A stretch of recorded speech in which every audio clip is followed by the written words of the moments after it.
Pak Sunggrigis punya peliharaan anjing hitam. Panggil anjing itu. Ternyata dipanggil oleh Pak Sunggrigis, tidak mau datang. Berarti I Gusti itu telah mengingkari perkataan I Gusti sendiri bahwa Raja Bali pada waktu itu tidak ikut berperang. Sri Astisuro beliau justru kenapa mengirim seorang pendeta, bukan mengirim militer untuk mengamankan itu? Karena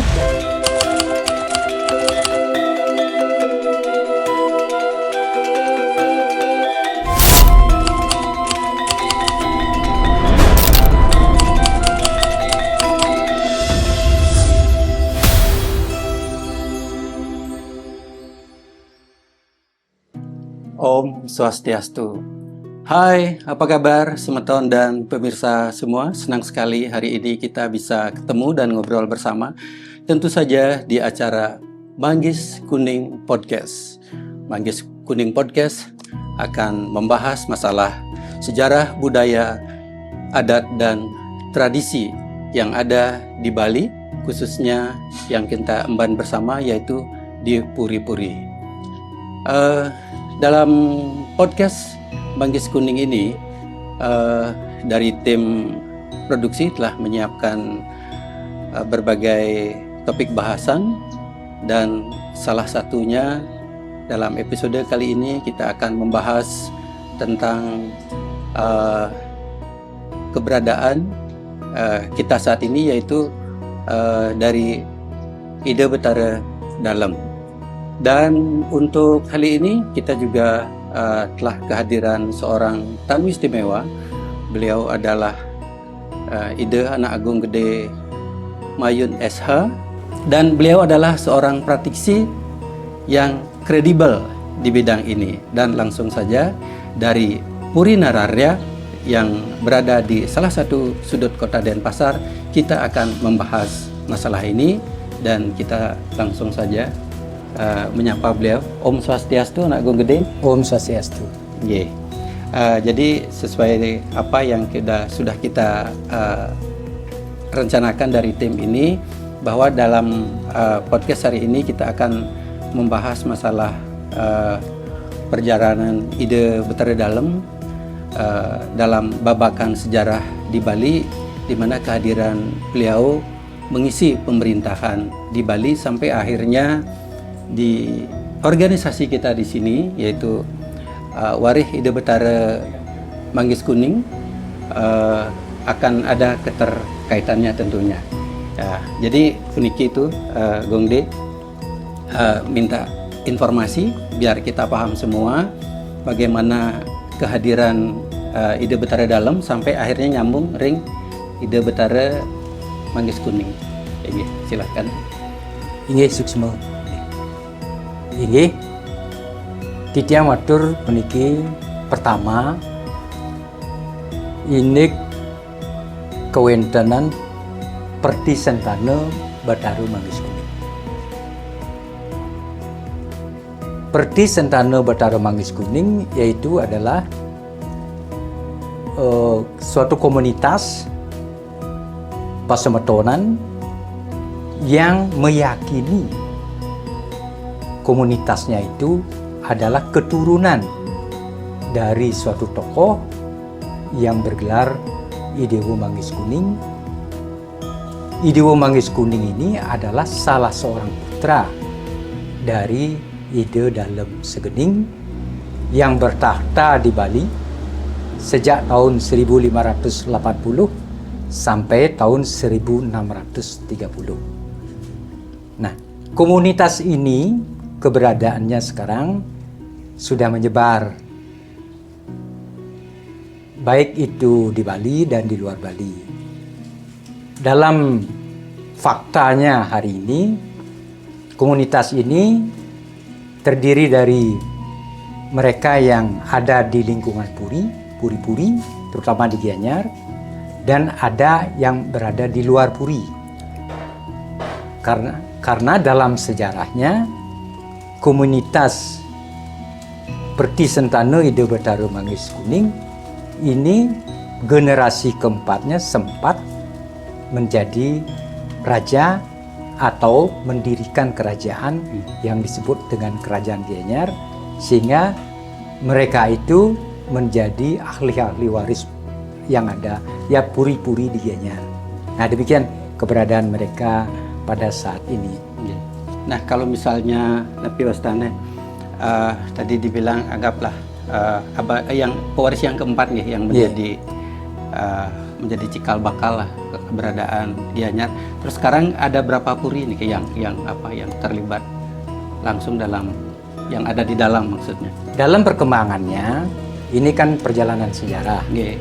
Dalam perkembangannya sejarah di Gianyar khususnya, nah itu Raja Gianyar menempatkan saudara-saudaranya di beberapa wilayah untuk menjadi pimpinan, sehingga terbentuklah puri-puri di Gianyar.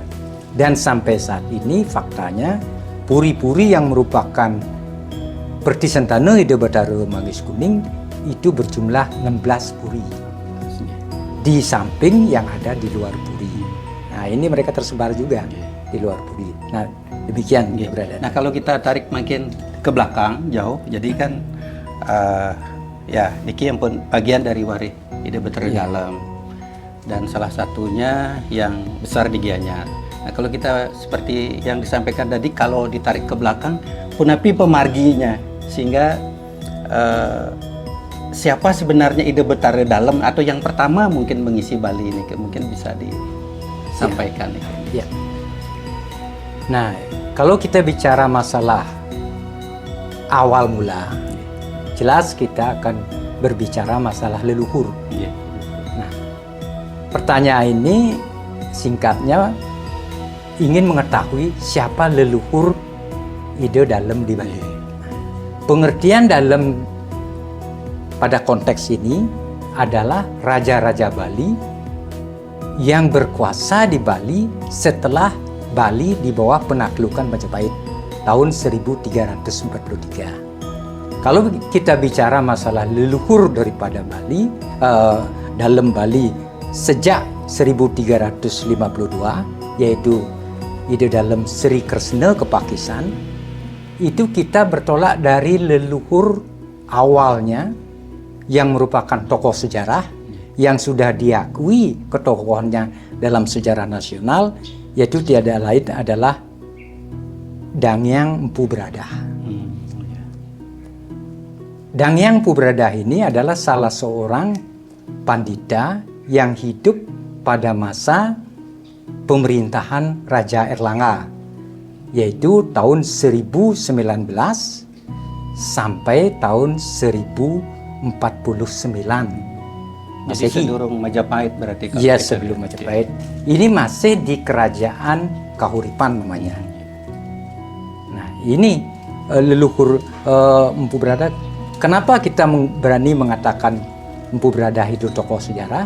Karena termuat di dalam suatu prasasti yang diterbitkan oleh Raja Kertanegara, Raja Singosari terakhir. Prasastinya itu berangka tanggal 21 November 1289. Penerbitan prasasti ini oleh Raja Singosari itu dalam rangka peresmian Arca Mahaksobia di kuburan Desa Wurara. Sehingga prasasti ini disebut dengan Prasasti Wurara. Nah, pada prasasti itu bagian tertentunya tertulis bahwa Sri Kertanegara menghormati, di sana disebut Arya Baradah, yang telah berjasa menciptakan keadilan di Kahuripan untuk mencapai kesejahteraan rakyatnya dengan membagi kerajaan atas restu Erlangga. Arya Baradah niki menjadi Empu Baradah. Menjadi Empu Baradah. Karena dalam teks lain nanti saya sebutkan, beliau juga disebut Yang Empu Baradah. Nah, ini penghargaan inilah hanya untuk karena mampu membagi kerajaan itu menjadi kerajaan Jenggala atau Kahuripan, dan yang lagi satu kerajaan Panjalu atau Kediri. Nah, ini jasa Empu Baradah dalam hal ini. Dalam konteks ini disebut Arya Baradah. Nah, kedua, di dalam negara Kertagama yang terbit pada masa pemerintahan Raja Dyah Hayam-Wuruk Sri Rajasa Negara di Majapahit, Raja keempat Majapahit.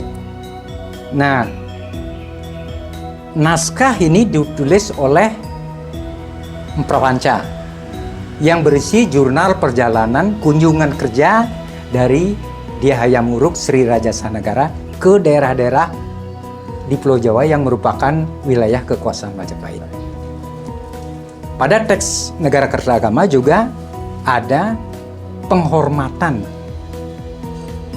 Sri Dyah Hayam-Wuruk kepada yang disebut tokoh leluhurnya yang bernama, di sana disebut Yang Empu Baradah. Berarti kalau kita lihat tradisinya penghormatan terhadap leluhur itu sudah kelihatan. Sudah kelihatan.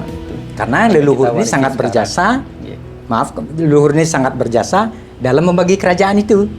Nah, tujuan pembagian kerajaan ini biar ada keadilan di antara yang satu sepupu dari Erlangga, Dyah Samarawijaya, dan yang lagi satu anaknya Erlangga yang anak selir dari Sri Selir yang bernama Sirma Panji Garasakan.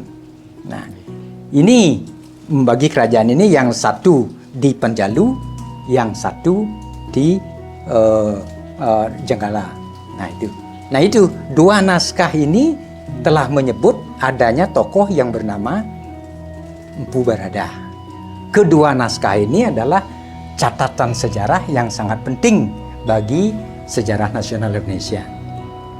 Nah, tentang Empu Baradah, kenapa di Bali sangat fenomenal? Nah, ini perlu kita. Di Bali itu catatan tentang Empu Baradah itu satu termuat di dalam Babat Dasek. Babat Dasek. Ketika Empu Baradah datang ke Bali untuk konsultasi dengan Empu Kuturan, karena di Jawa sebelum pembagian kerajaan di Kaureb itu sempat Raja Erlangga cemas, risau memikirkan negaranya jangan sampai disintegrasi. Sehingga konsultasilah Empu Baradah ke Bali, bagaimana caranya ini, dan kemungkinan di Bali salah satu putra Erlangga tidak mungkin ditempatkan di Bali karena di Bali ada pengganti Raja Udayana waktu itu, yaitu Marakata dan Anawunsu. Nah, ini sehingga timbul juga permasalahan dikit. Akhirnya jalan keluarnya menurut Empu Kuturan sebaiknya kerajaan dibagi dua. Nah, ini solusi ini dibuat dalam Babat Dasek. Nah, yang kedua, kedatangan Empu Baradah di Bali dicatat dalam sebuah naskah lontar yang sekarang disungsung di Pura Dalam Dasar Lempuyang. Nah, di naskah itulah dimuat suatu ketika Empu Baradah melakukan diksewidi. Di diksewidi menyucikan diri, pediksaan, ya. Tapi mohon nabinya kepada Tuhan. Nah, tidak menggunakan nabi, guru nabi gitu, tidak. Nah, sehingga setelah diksewidi beliau itu mohon pamintonan di bertaruh di Pura Lempuyang.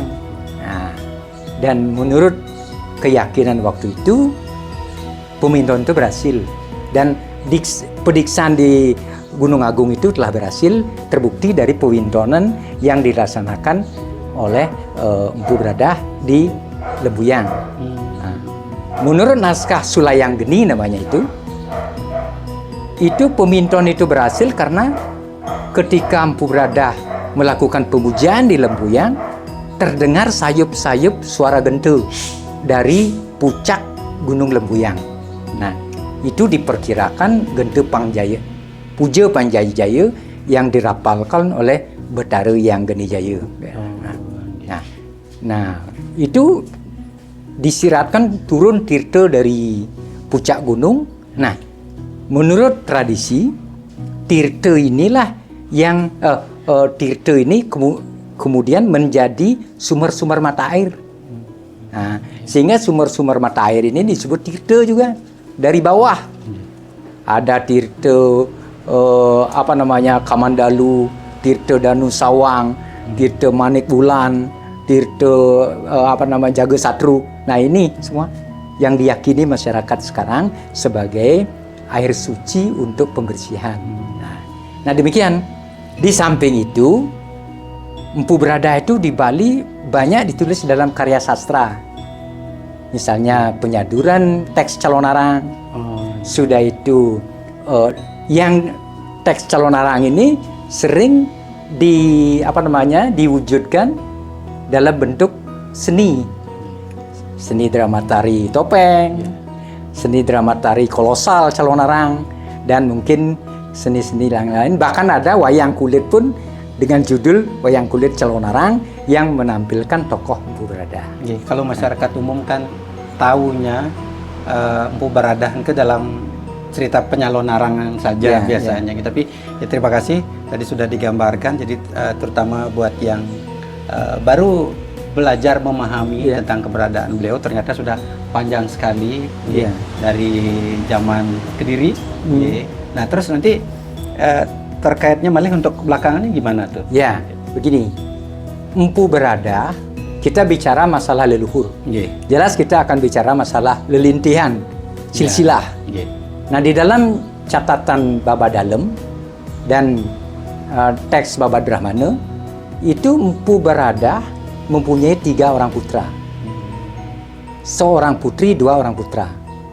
Yang pertama Empu Siwa Gandu namanya. Yang kedua Diah Wedawati. Yang ketiga Empu Bahula. Dalam naskah-naskah di Bali, baik beberapa versi Baba Dalem, beberapa versi Baba Brahmana, tidak ada disebut putra dari Empu Bahula. Terputus. Terputus ini silsilahnya. Apa beliau dalam kehidupan nyata mungkin tidak menikah atau menikah? Menikah.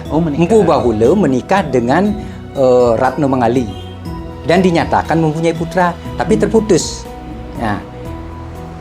Namun di dalam Baba Dalem dan Baba Brahmana dinyatakan belakangan ini bahwa salah satu keturunan dari Empu Bahula hidup pada masa Majapahit yang diberi gelar Empu Wira Angsokenata. Nah ini. Namun kalau kita perhatikan teks Baba Dalem, ini agak membingungkan. Empu Wira Angsokenata disebut juga Empu Tantular, Kang Umiket Ikang Kata Sutesoma. Artinya Empu Wira Angsokenata ini adalah Empu Tantular yang menyusun Kakawin Sutasoma. Apa barangkali beliau adalah orang yang sama, cuma biasanya dalam mungkin kita warisi, seorang penulis itu suka menyembunyikan identitas diri. Kan biasa. Tantular itu artinya tantinular. Tidak ada yang bisa mengikuti atau tidak ada yang menyamai gitu maksudnya. Nah, namun kalau kita perhatikan kronologi sejarahnya, ini agak membingungkan. Menurut buku 700 tahun Majapahit yang diterbitkan oleh Dinas Kepariwisataan Provinsi Jawa Timur, di sana disebutkan dalam pembahasan kesusastraan Majapahit bahwa ketika masa pemerintahan Dyah Hayam Wuruk Sri Rajasa tahun 1350 sampai 1389 itu ada terbit 3 sastra, karya sastra yang utama. 1, Negara Kertagama. Ini jurnal perjalanan Dyah Hayam Wuruk ke dalam kunjungan kerja.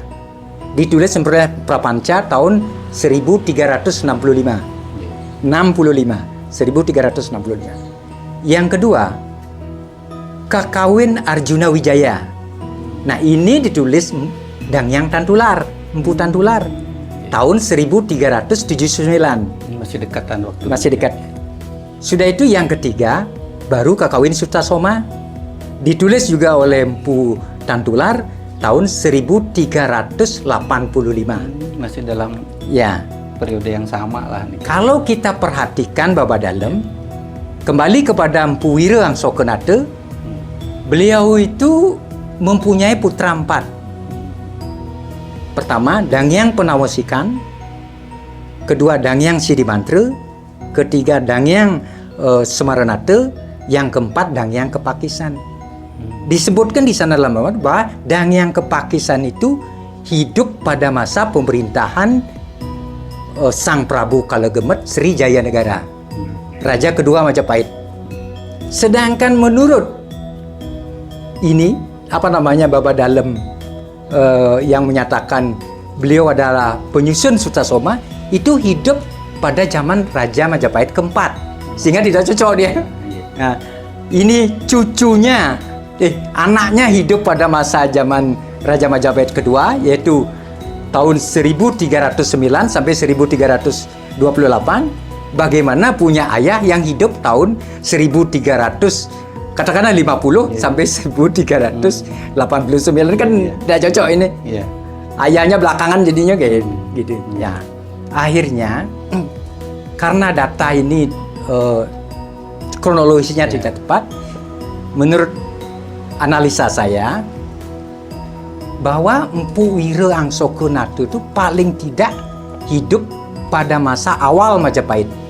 Malah lebih awal. Periode pemerintahan Raja pertama, mulai tanggal 12 November 1293. Jadi masa kalau dalam catatan sejarah ada Raden Wijaya berarti. Raden Wijaya. Nah, gelar beliau adalah Sri Kertarajasa Jayawardana. Ini masa pemerintahannya dari 1293 sampai 1309. Nah, itu masa pemerintahan. Nah, mestinya logika sejarahnya Empu Wiro Angsokenata hidup pada masa ini, sehingga periode kedua di Majapahit hidup putranya. Nah, pada zaman Sang Prabu Dandang Gendis Jayanegara, Sang Prabu Kalagemet Jayanegara. Nah, ini sehingga anak dari, kita tarik dari garis Dangyang Kepakisan.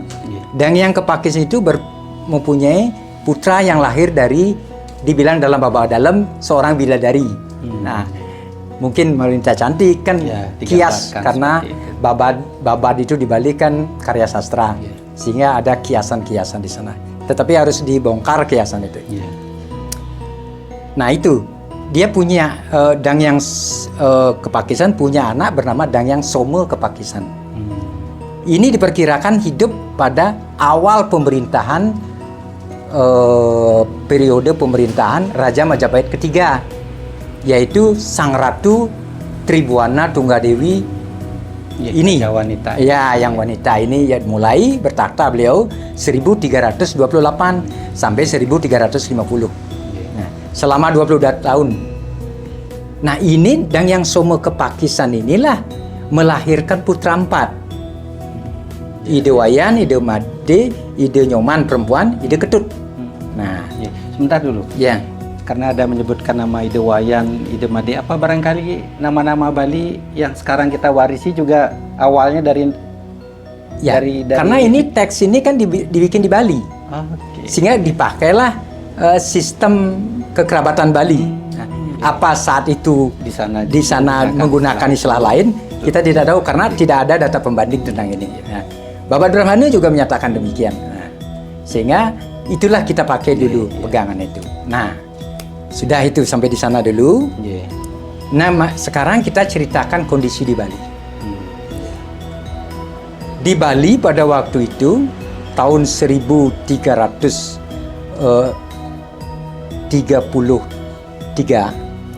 itu dipimpin oleh seorang raja yang bergelar Sri Astesura Ratna Bumi Banten.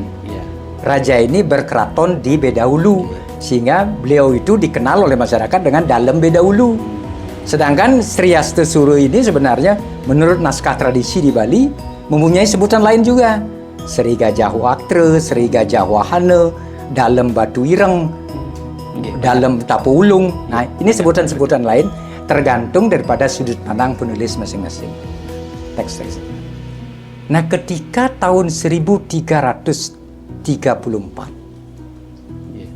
kembali ke Majapahit pada saat pemerintahan Sang Ratu Tribuana Tunggadewi Jaya Wisnuwardani, Patih Hamangkubumi Arya Tadah namanya, dia sakit-sakitan dan sudah tua.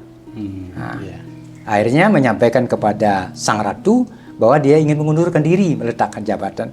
Oleh Sang Ratu diminta rekomendasi siapa yang pantas menggantikan sebagai Patih Majapahit. Akhirnya Arya Tadah menyatakan hanya ada satu orang yang bernama Gajah Mada.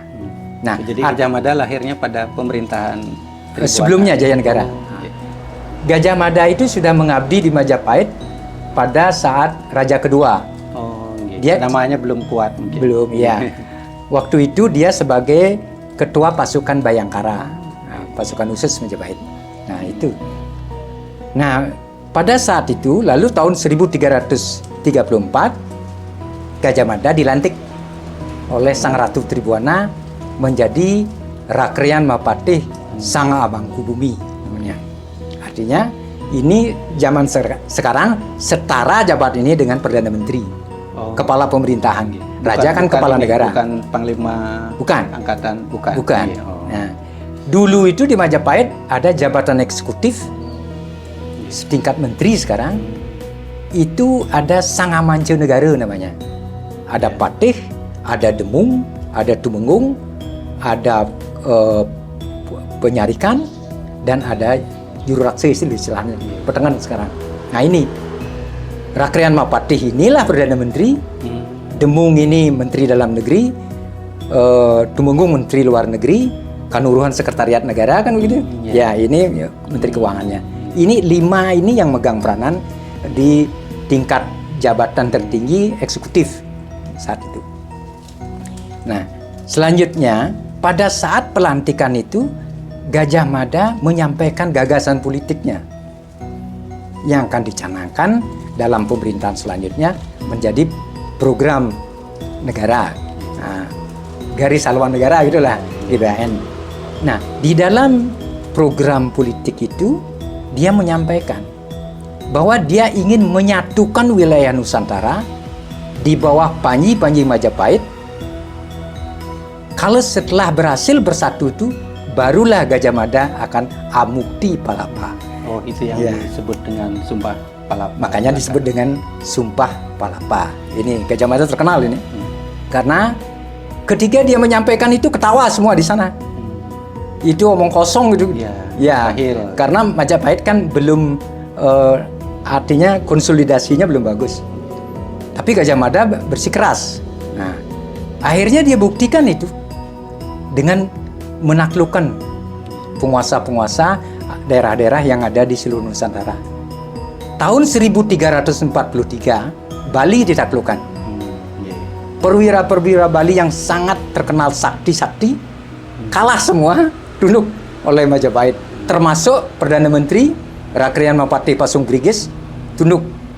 Itu memang karena kesaktiannya atau ada ini politis? Ini Gajah Mada ini tidak selalu menggunakan agresi militer.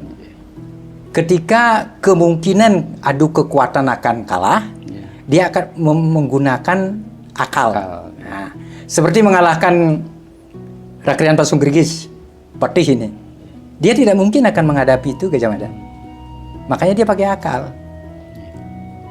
Pasungkrigis punya peliharaan anjing hitam. Menurut orang-orang di sekitar Bedahulu, bahwa apapun yang dibilang oleh Pasungkrigis itu akan diikuti oleh anjing itu. Nah, akhirnya Gajah Mada ke sana. Dia dari awal sudah bilang, kalau I Gusti mengingkari cerita yang ada, berarti I Gusti akan kalah. Ya silakan apa maunya gitu. Coba sekarang kasih anjing itu makan, panggil anjing itu. Ternyata dipanggil oleh Pak Pasungkrigis, tidak mau datang jadi tetap aja dia. Nah ini berarti I Gusti itu telah mengingkari perkataan I Gusti sendiri bahwa mengatakan bahwa setiap yang Gusti kendaki terhadap anjing itu akan menurut. Nah terbukti tidak menurut, berarti Gusti kalah dalam ini. Ya kalahnya tidak Kalah. jelas. Karena ya, ini dah anunya Gajah Mada, trik-trik yang itu dipakai. Kebo Iwo kan sebelumnya juga begitu. Dumunan kebun. Ya, sebelumnya. Ketika Gajah Mada datang pertama kali ke Bali, agak loncat-loncat ini ya. Iya. Itu Gajah Mada itu meminta Kebo Iwo untuk ikut ke Jawa, akan dikasih perempuan, Iya. gadis cantik. Iya. Nah, Kebo Iwo mau-mau aja. Karena sebelumnya Gajah Mada menyatakan kepada Sri Hasteswara Ibu Banten bahwa Majapahit ingin melakukan kerjasama dengan kerajaan Bali. Nah, ini anunya Gajah Mada ini, permainannya di sana dia, ya diplomasinya dia di sana. Berarti Kebo Iwo ini ke patihnya. Ya, patih kedua. Iya. Patih pertama Rakrian Pasung Grigis, Iya. yang kedua Kebo Iwo. Nah, dan banyak lagi perwira Bali, kesatria-kesatria Bali seperti Ki Kopang, Ki Tunjung Tutur, Ki Tunjung Biru, Giri Kemana, Walung Singkal. Ini semua ditundukkan ini, padahal mereka ini kan sakti-sakti ini. Tangguh-tangguh. Namanya tidak sehebat Ya. Pasung Grigis Ya. dan Kebo Iwo. Ya. Nah, dengan takluknya Bali tahun 1343, Raja Bali pada waktu itu tidak ikut berperang. Sri Hasteswara, beliau justru moksah katanya. Menurut data, beliau moksah. Nah, sehingga sudah tahu masanya akan runtuh, Habis. ya beliau moksah. Nah, dengan tunduknya Bali ini, makanya sejak tahun 1343, Bali itu menjadi wilayah vasal Majapahit. Nah, Majapahit yang menentukan. Ya. Oleh karena itu, untuk menghindari disintegrasi atau yang kekacauan di Bali karena habis perang kan masyarakat Bali trauma dia dengan kondisi pemimpin-pemimpinnya banyak yang gugur. Nah, lalu Gajah Mada mengirim seorang pendeta ke Bali. Kenapa dia mengirim seorang pendeta, bukan mengirim militer untuk mengamankan itu? Karena Gajah Mada itu tahu sejarah Bali bahwa kehidupan orang Bali itu adalah religius. Strategi lagi. Iya, strategi lagi. Sehingga dikirimlah seorang pandita yang sudah termasyhur di Jawa bergelar Empu Dwi Jaksara. Nah, ini dicatat di dalam Babadasak. Nah, Empu Dwi Jaksara ini terkenal di Jawa. Di Majapahit itu ahli dalam segala hal termasuk tata pemerintahan. Nah, setelah itu Empu Dwi Jaksara itu ke Bali bersama anaknya yang seorang pendeta juga bernama Empu Jiwaksara namanya. Nah, mereka setelah di Bali tinggal di Gegel, berdekatan dengan Pelinggih yang tempat pemujaan kepada Empu Gana, salah seorang empu saudara dari Empu Brada.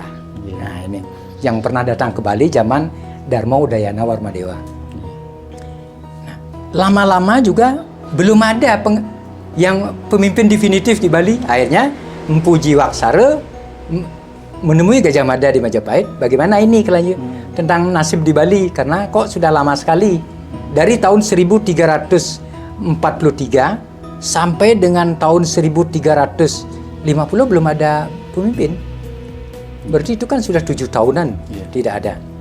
Nah, itu makanya Empu Jiwaksara datang mempertanyakan. Nah, Gajah Mada menyatakan ada calon, tapi masih dalam penggemblengan belajar. Nah, untuk sementara sebelum ada pemimpin definitif di Bali, Anda lah dulu megang di sana, ngatur pemerintahan di sana. Sebaiknya Anda meninggalkan sesana kepanditan. Itu usul Gajah Mada. Sebaiknya Anda mengambil swadharma kesatria. Nah, Anda lah silahkan dulu mengatur di sana, memimpin masyarakat Bali. Nah, sehingga Empu Jiwaksara pulang ke Bali menyampaikan hal itu kepada ayahnya, Empu Dwi Jaksara, dan ayahnya menyetujui hal itu. Sehingga mulai saat itu Empu Jiwaksara menanggalkan sesana kepanditan dan melaksanakan swadharma kesatria. Dia disebutlah Ki Patih Wulung. Empu Jiwaksara ini.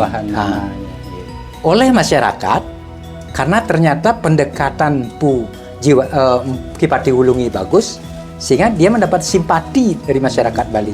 Nah, masyarakat mempunyai sebutan kepada Ki Patih Wulung karena beliau bertempat di Gegel, sehingga beliau disebut dengan Kiai Agung Pasak Gegel. Ini yang pertama. Jadi 3 nama ada. Iya. Nama yang dipakai adalah Ki Patih Wulung. sebutan masyarakat Kiai Agung Pasak Gegel. Kiai Agung artinya yang mulia, Pasak yang berkedudukan, Gegel nama tempat kan, di teman yang mulia yang berkedudukan di daerah Gegel gitu artinya. Itu sebutan itu.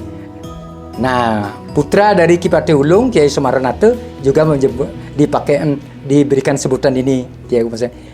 Putra Kiai Sumaranate Kiai Rangon juga menggunakan sebutan, dan selanjutnya keturunannya untuk sebagai identitas kan biasa di Bali keturunan Nese ya Pasak Nese sebagai identitas, maka keturunannya sampai saat ini menggunakan Pasak Gegel gitu.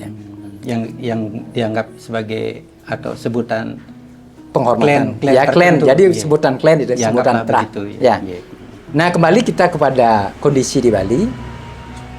Ini pergantian ini penetapan pemimpin definitif belum terjadi, belum dilakukan sampai pergantian kepemimpinan di Majapahit dari Sang Ratu Tribuana Tunggadewi pada tahun 1350 meletakkan jabatan karena ibundanya meninggal, Sang Raja Patni, sehingga diserahkan kepada putranya, satu-satu putranya yaitu Hayam Wuruk. Nah, sehingga Hayam Wuruk mulai bertata tahun 1350 dengan gelar dia Hayam Wuruk Sri Rajasa Negara. Rajasa ini gelar Raja-Raja Singosari. Ya, mengingatkan bahwa ya seperti apa yang disampaikan oleh Kertarajasa Kertarajasa Jayawardana bahwa Majapahit itu adalah kelanjutan daripada Kerajaan Singosari. Ya. Nah itu sehingga tahun 1352 pada masa pemerintahan dia Hayam Wuruk pada bulan Oktober dilantiklah keempat putra dan yang Somo Kepakisan. Setelah mereka melalui pendidikan. Yang tertua dijadikan adipati gubernur ini di Blambangan. Yang kedua adipati di Pasuruan. Yang ketiga menjadi adipati di Sumbawa. Yang keempat yang bungsu ini yang menjadi adipati di Bali bergelar Ide Dalem Kresna Kepakisan. Nah, jadi sudah mulai kelihatan. Sehingga Ide Dalem Kresna Kepakisan ini yang menurunkan raja-raja Bali, istilahnya Trah Dalem di Bali. Ini adalah awalnya dari Empu Berada. Nah, benang merahnya di sana. Gitu. Yang perlu kita sekarang pikirkan adalah bagaimana menyambungkan benang merah seperti cerita tadi dari Empu Bahula sampai kepada Dangyang Wirangsokenate. Ini kan putus. Ini hampir 200 tahun ini putus silsilahnya nih. Nah, ada ditemukan silsilahnya. Nah, untuk generasi selanjutnya kita harapkan mereka mengadakan penelitian sehingga nyambunglah silsilah ini dari Empu Bahula kepada Empu Wirangsokenate yang hidup pada awal kerajaan Majapahit. Nah, itu PR bagi generasi selanjutnya karena sementara ini penekun-penekun Babat tidak sampai ke sana pemikirannya. Teks-teks di Bali itu naskah-naskah Babat dalam berbagai versi Babat Brahmana tidak ada, memang kosong ini, vakum. Sehingga ini kan bisa bagi generasi selanjutnya ini merupakan tugas ini yang mestinya dapat melanjutkan swadharma leluhur. Menurut Gung De, melihat kenyataan ini sebagai seorang yang memang menekunilah Babat nih, kira-kira kenapa kekosongan yang begini? Kedua abad itu. Banyak naskah-naskah yang ada baik di Jawa maupun di Bali banyak yang hilang. Itu akibatnya karena perang, pemberontakan, atau karena bencana alam. Nah, sehingga naskah-naskah itu terkubur karena perang dibakar. Nah, ini kan menghilangkan jejak. Ada motivasi pemimpin yang baru menghilangkan jejak-jejak pemimpin sebelumnya. Gitu. Nah, ini makanya naskah-naskah itu banyak yang hilang. Nah, itu sehingga tugas kita sebagai generasi merajut lagi, menemukan lagi bagaimana ini, sehingga perlu ada penelitian lebih lanjut tentang naskah-naskah yang menyambungkan benang merah ini dari Empu Bahula kepada Dangyang Wirangsokenate.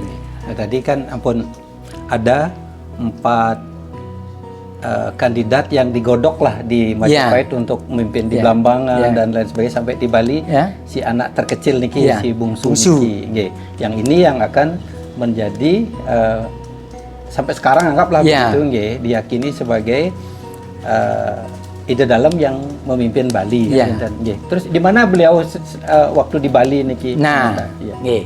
Begini. Ketika ide dalam Kresna Kepakisan akan berangkat ke Bali, ada pesan Gajah Mada. Sebaiknya Anda membuat keraton, membangun keraton di Alas Sabrang.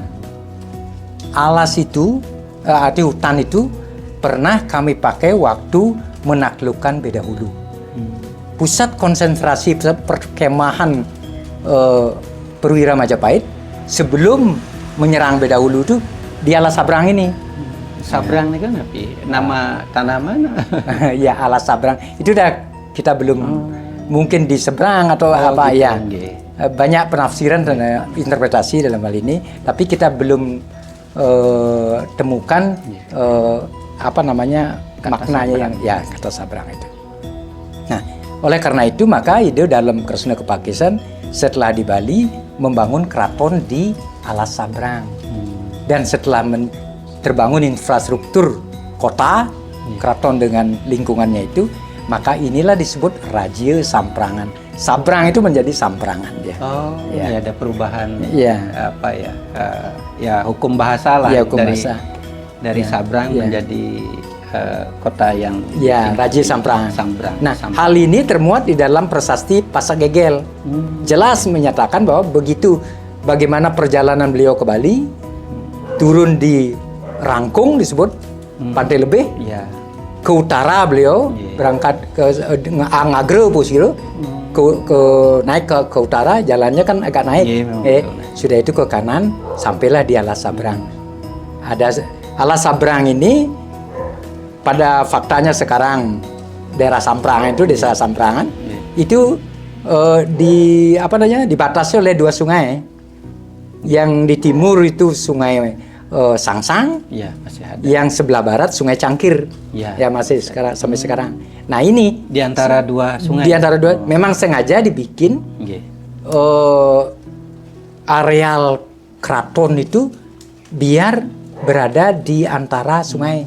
Kalau di Majapahit mereka tidak pakai sungai, mereka bikin parit, mengelilingi keraton. Untuk pengamanan. Apa istilahnya ada namanya kolam sagara. Kolam sagara. Dan di Samprangan itu ada kelebihannya. Ada Bukit Jati. Bukit Jati itu adalah tempat yang tinggi, bukit. Ini tempat memantau keluar masuknya orang-orang yang masuk ke istana. Nah, ini geografi sudah memenuhi. Dan Gajah Mada memang cermat dalam hal ini. Aman lah, safe aman keraton ini. Nah, sudah itu setelah di Bali, ini yang membuat masyarakat Bali kurang seret. Bali Mula dan Bali Age. Arti penduduk asli lokal Bali. Dalam Kresna Kepakisan dalam pemerintahannya di Bali mengikuti birokrasi Majapahit Tulen.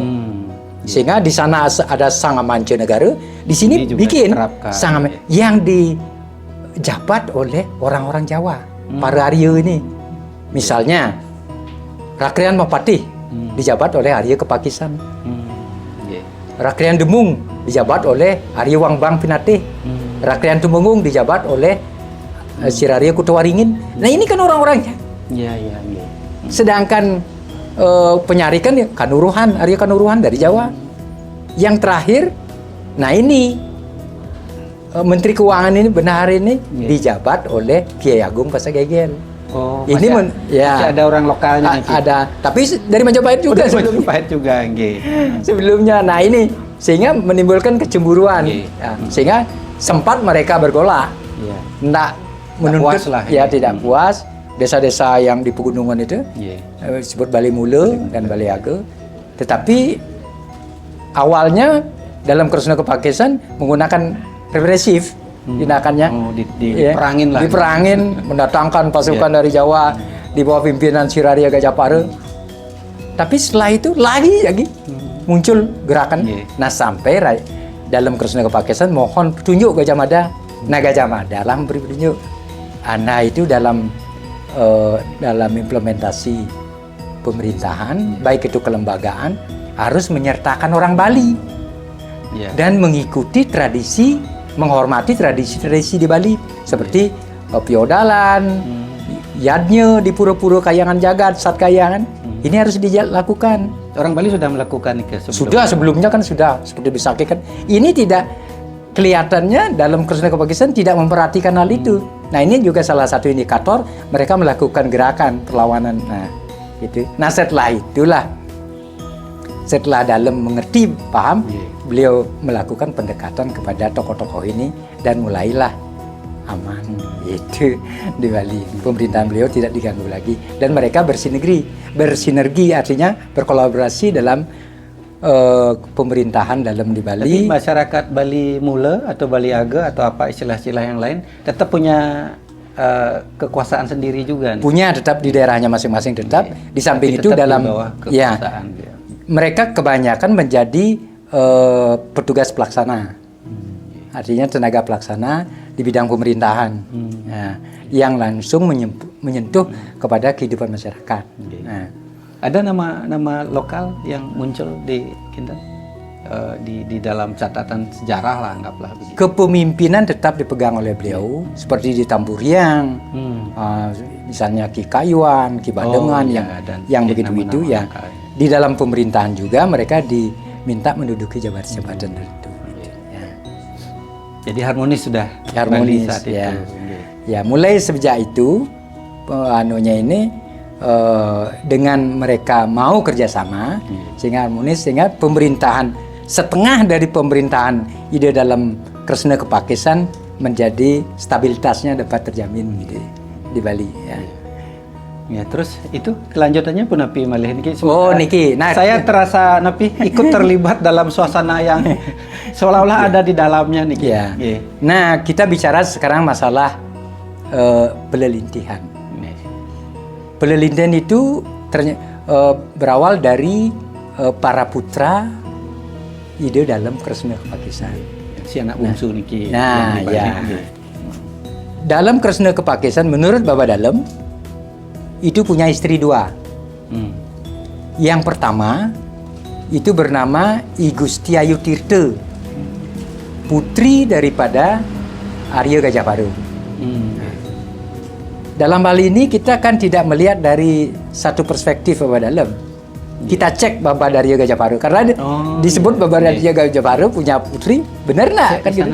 Ya, pemikiran kita kan gitu sekarang. Artinya biar benar-benar ini fakta sejarah. Ya, akhirnya kalau kita cek teks Baba Arya Gajahbaru ya memang benar bahwa ada ya, tapi bukan putri yang pertama. Dia putri yang kesekian, yang ketiga kalau salah, itu bernama Gusti Ayu Tirta yang dijadikan istri oleh dalam Ketut Krishna Kepakisan. Nah, ini berarti benar. Jadi di sini ada, di situ cocok. Di situ cocok. Sehingga data itu akan balance ya. Karena kita ini berpikir sejarah. Ya, tidak lagi dalam lingkup pemahaman babat saja, tidak pikir sejarah.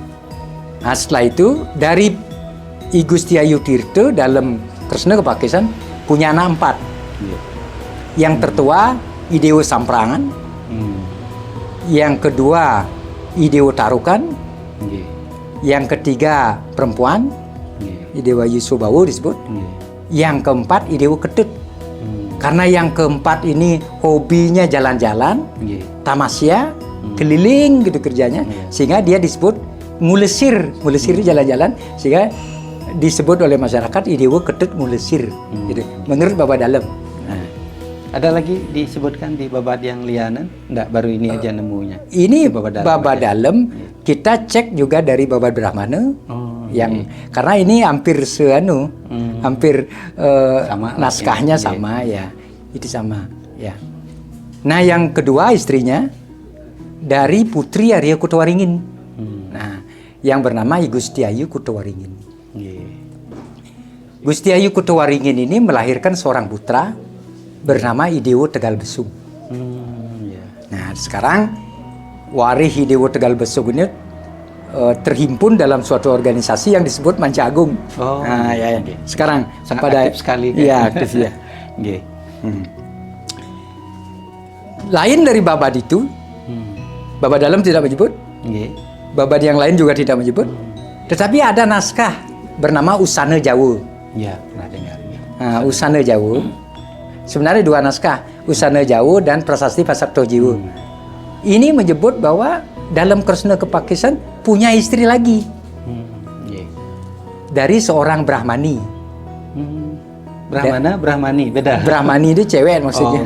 Iya. Brahmani itu cewek, keluarga Brahmani dari Ketepeng Reges. Saya tidak tahu ini Ketepeng Reges ini di mana di Jawa sekarang. Ada nama daerah ini di Jawa. Di Jawa Ketepeng Reges. Ya. Ini punya anak diberi nama Sang Anom. Tetapi bagaimana kisah kehidupan Sang Anom tidak ada naskah yang menyebut, terputus. Nah, keterangan dari Usana Jawa ini dibenarkan oleh Prasasti Pasakto Jiwa bahwa memang benar ide dalam Ketut Kresna Kepakisan memperistri seorang Brahmani dari Ketepeng Reges yang mempunyai seorang putra. Tetapi di dalam Prasasti Pasakto Jiwa disebut putranya itu bernama Idewanom, bukan Sang Anom. Idewanom gitu. Tapi ada nama Anomnya lah. Ada sama. Orang yang sama. Ya, orang yang sama. Nah, ini data yang sementara ada. Tetapi karena di babad dalam tidak termuat ini, sehingga tidak banyak yang mencantumkan istri ketiga dengan putranya. Nah, hanya yang dua aja dicantumkan bahwa dalam Kresna Kepakisan punya istri dua. I Gusti Ayu Tirta putri Arya Gajapara dan I Gusti Ayu Kutowaringin putri Siraria Kutowaringin. Ya itu. Sampai ini kita nyawis demun jebos. Nanti kita bisa lanjutkan lagi, kayaknya akan semakin seru. Baik pemirsa dan semeton semua, demikian obrolan kita di Manggis Kuning Podcast yang kita sudah singgung dari awal bahwa podcast ini adalah sebagai wahana untuk kita berdiskusi tentang budaya, sejarah, adat dan tradisi, dan kita akhiri sampai di sini. Untuk kita sambung lagi di episode berikutnya, dan matur suksema Ratu Na Agung Gede Mayun, dan kita akhiri dengan ucapan Paramasanti Om Santi Santi Santi Om.